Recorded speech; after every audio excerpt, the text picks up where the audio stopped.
Good evening and welcome once again to Channel 514. We are tonight continuing our series exploring ancient literature,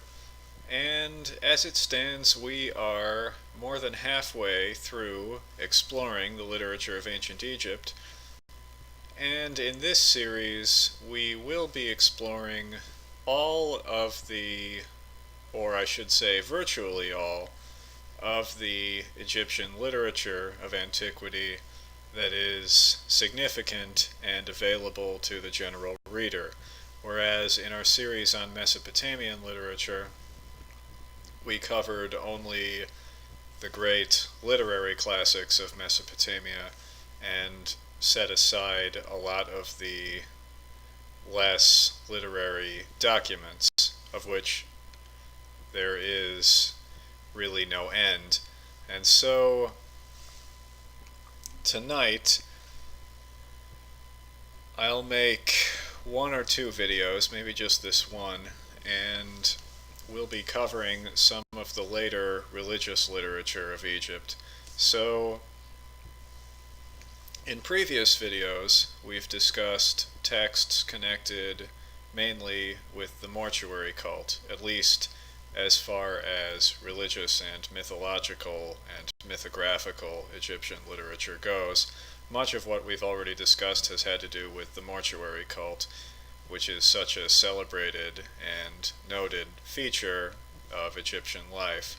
So we've talked about the pyramid texts, we've talked about the coffin texts and the so-called Book of the Dead, and of course we've talked about the Osirian classics. And so the ones that we're going to talk about tonight are also of a religious and mythological nature, but are not so much connected with the mortuary cult as they are with the monarchical government of Egypt, with kingship and the king's role in upholding Ma'at, the principle of justice and right order and righteousness in Egyptian life, and with the king's role as an intermediary with the gods. So the text that we're going to discuss, and as usual we're using the Literature of Ancient Egypt, edited by William Kelly Simpson for Yale University Press in 2003. William Kelly Simpson is professor of Egyptology and Near Eastern Languages, Civilizations, and Literatures at Yale, so there you have it. But the texts that we're going to be discussing, not reading, but discussing, are the Hymn to the Aten, the Book of the Heavenly Cow, and I believe also the Tale of the Two Brothers. I think it probably won't take too long to get to that. A cycle of songs in honor of Senwosret III, and a series of penitential hymns that are also included in this volume. So, the Hymn to the Aten, let's see how quickly I can describe that.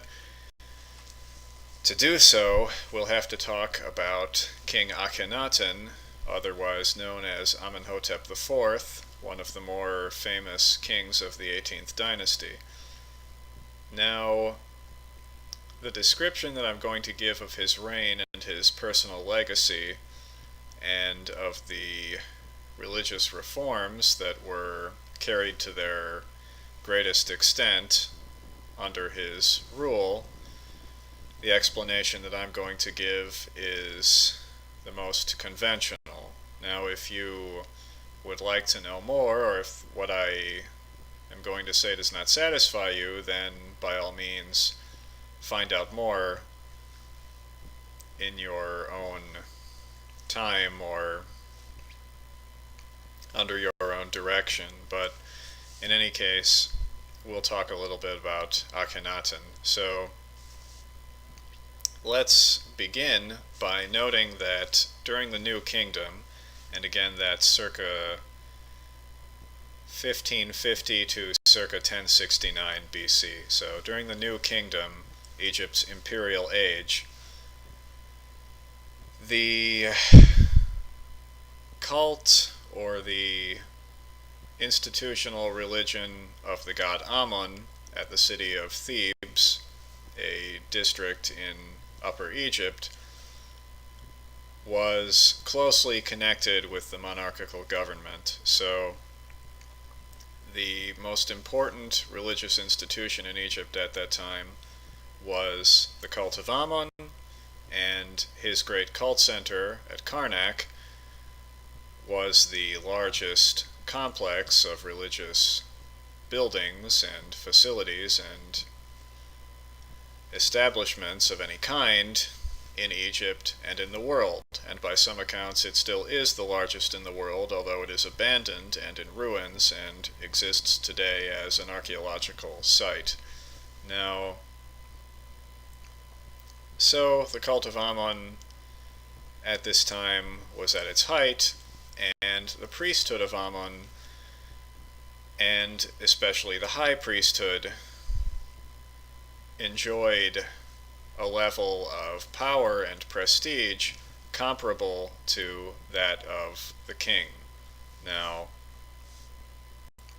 by the time of the 18th dynasty, and by the time, I should say, of the later kings of the 18th dynasty, this arrangement and this situation had begun to irritate or had begun to bother the kings, and they were not content with this state of affairs and were interested in changing things and rolling back the power of the cult of Amun and, to whatever extent possible, restoring the central position and the prestige of the solar cults of the Old Kingdom. So, in the Old Kingdom, the king himself and his connection to the solar cults and to the gods, and the king's role as an intermediary with the gods, was at its height, and so these kings in the New Kingdom, in the later part of the 18th dynasty, wanted to, you might say, turn back the clock to those times, or at least regain some of the power that the kings at that time had enjoyed. So the father and grandfather of Amenhotep IV had begun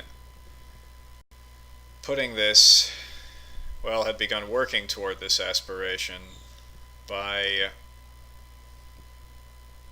promoting the worship of the Aten, a personified sun disk, and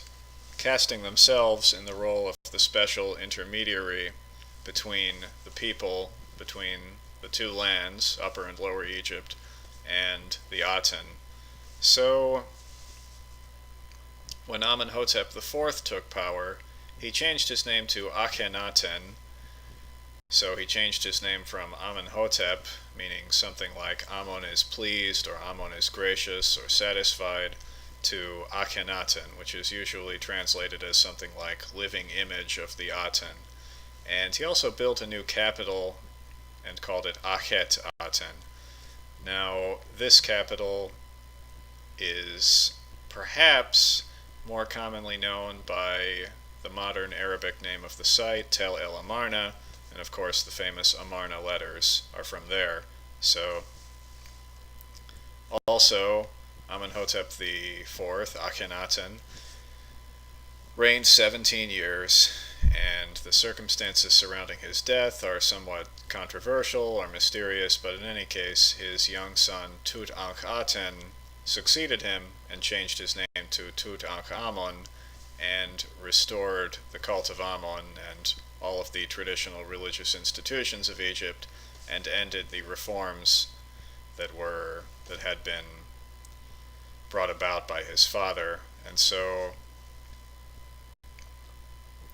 Tutankhamun, of course, is the famous King Tut, and because his father, probably it's because his father was so infamous and his personal legacy was so controversial that the following kings of the 18th dynasty, Tutankhamun and the few remaining kings of that dynasty, were forgotten by posterity. And so probably that's the reason why Tutankhamun's tomb was found intact by Howard Carter in the early 20th century. Now, Akhenaten, in order to, or as part of his religious reforms, he composed, or he had someone compose, a hymn to the Aten, which is a fairly long composition. It's a few pages long in our volume, that both praises the Aten, this personified sun disk, and also emphasizes the role of Akhenaten himself as an intermediary between Egypt and the Aten, as the son of the Aten. So,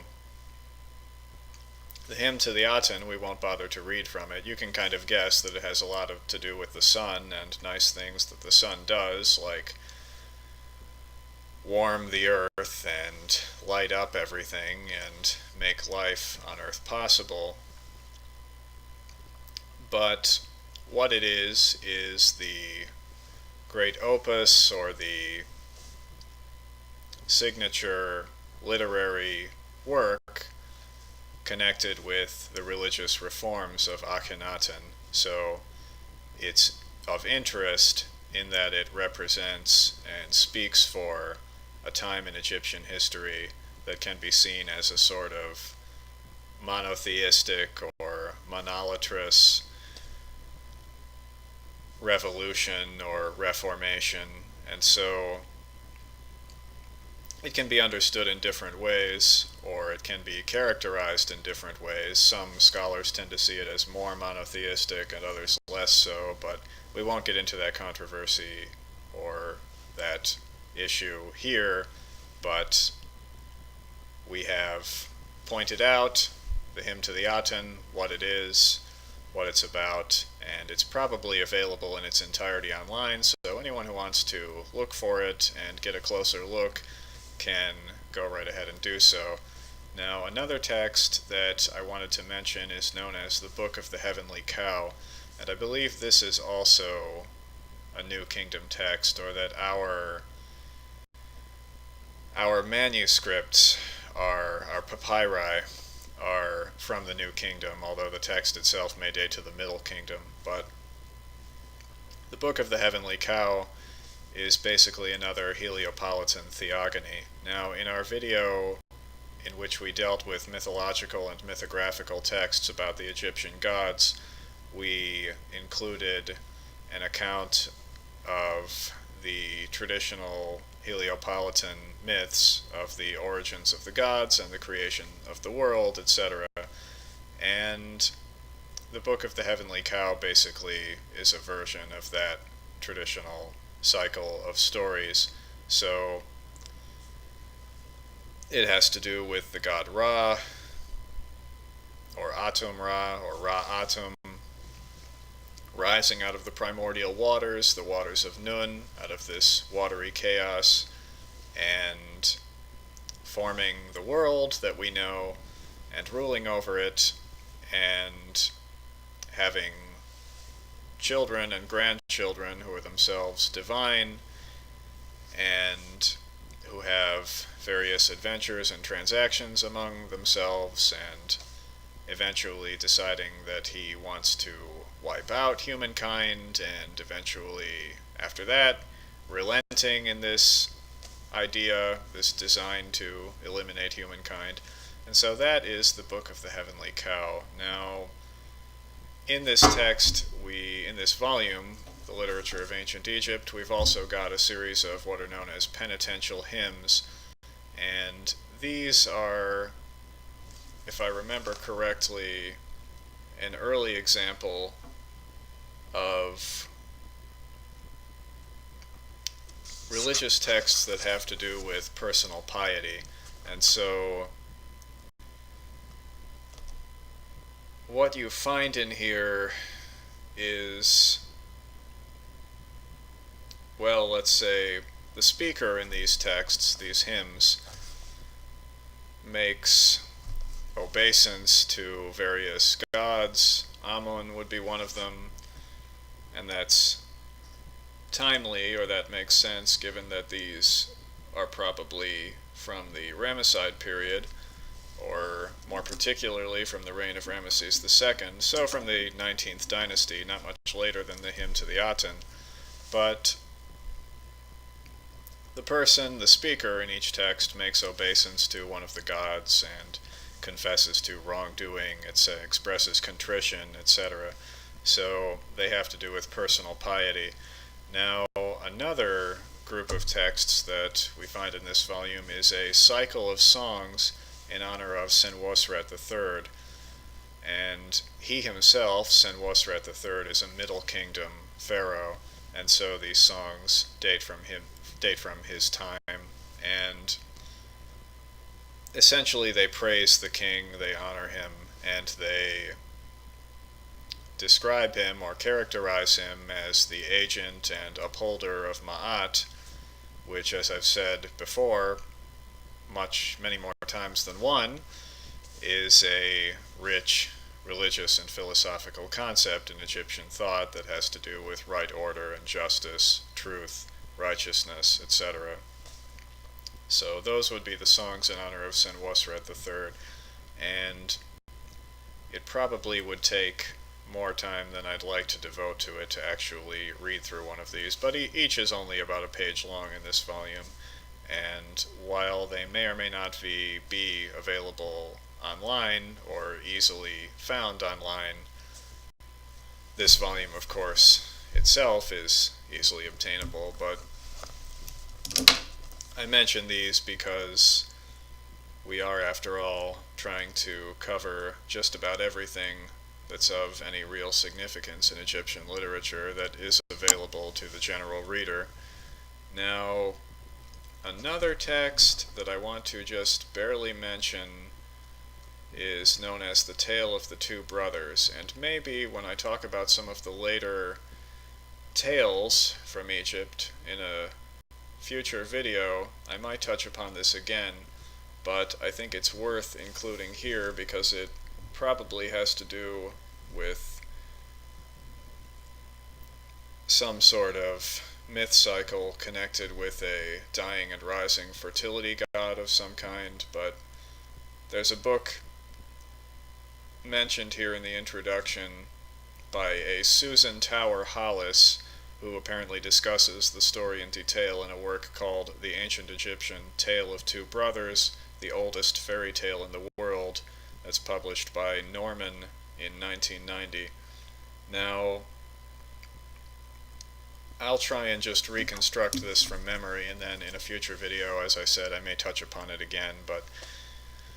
basically there are two brothers, one named Anpu and the other Bata, and Anpu is the elder brother, I believe, but Anpu has a wicked wife, and what happens with her? I believe she falsely accuses his younger brother of trying to seduce her in a manner similar to what you find in the Joseph story in Genesis, and I believe after that Bata himself has a young wife who is somehow unfaithful or deceptive toward him, and she, I think, accuses him to his brother. I think there are two women in this story. I guess I really do need to reread it or take another look at it, a synopsis of it somewhere, but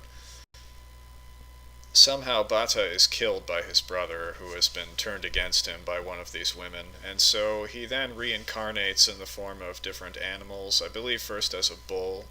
and so he continually thwarts his estranged wife, who wants him to die and stay dead by reincarnating as some kind of animal, and finally, I think that he comes back in the form of the son of his brother and his unfaithful wife. So he lives all over again as a much younger version of himself, and eventually, of course, the secret comes out somehow and his wife is put to death or something like that. I think she flees, and different natural things like trees and rivers, they rise up against her and she's destroyed. but in the end, Bata becomes king of Egypt, and so theoretically this has something to do with some kind of myth about a god, but really, I first encountered it many, many years ago under the name The Two Brothers, and really it always seemed more like a fairy tale or a tale of some kind than a myth of any kind. And so perhaps after reviewing this a little more, I'll have something more to say about it. Now, in our next video, we're going to talk about Egyptian lyric poetry. So we're going to blow wide open all of the stereotypes about Egypt as the land of mummies and pyramids, etc., etc. Now, so we've covered now some of the later religious and mythological literature of Egypt, and we're moving on to poems and tales of various kinds. And so we will probably have 2 or 3 more videos in this series, and then we'll move on into Greek and Roman literature. So thanks for joining us for this one, and we'll be with you again soon. So have a good one. I hope you're having a great weekend, and if you live in the Chicagoland area, as I do, I hope that the weather has been kind to you. It's been cold, unseasonably cold for a couple of days now, so although today was nice. But in any case, join us again soon, and we'll be seeing you. So have a good one.